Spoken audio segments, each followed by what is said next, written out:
Good evening and welcome to the Business Day. I'm Javon Keys. Fuel prices will increase tomorrow after marginal declines in last week's adjustments. This week's upward movement will take more categories to their highest since late last year. Now, 87 and 90 gasoline will increase by $4.50 per litre. This takes the ex-refinery rate for 87 to $188.45 per litre, the highest since October 2022. 90 will sell for $192.96 per litre, which is its highest since November.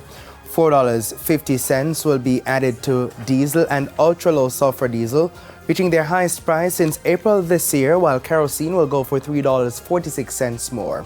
$2.06 will be added to propane, while butane will cost $1.68 more. Each gas station will add their own markups to the ex-refinery rate offered by Petrojam, which means basically you need to head to the gas station today before those prices increase effective tomorrow. To some company news now, local manufacturing and distribution firm Wisynco ended its 2022-2023 financial year with higher profit. For the 12-month period ended June 2023, the company made $4.9 billion after meeting tax obligations. That's compared to $4.1 billion last year. Wisynco's revenues also improved, coming in at $48.7 billion versus $39 billion last year. The company says its export revenue marginally improved, valued at $1.14 billion.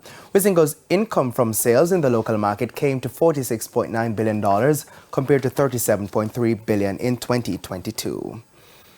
To the foreign exchange market now, banks and cambios are selling the US dollar for an average $155.64. $114.92 is the going rate for the Canadian dollar.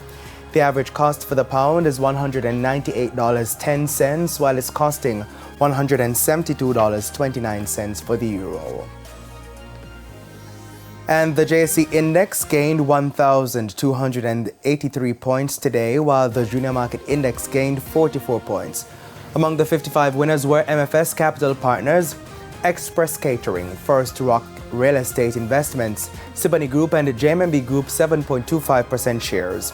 The 37 losers were led by Jamaica Public Service 7% shares, Caribbean Assurance Brokers, Berger Paints, JFP and Pulse Investments. 21 stocks closed trading at the same price it started the session today. And that's it for the Business Day. I'm Javon Keys. Good evening.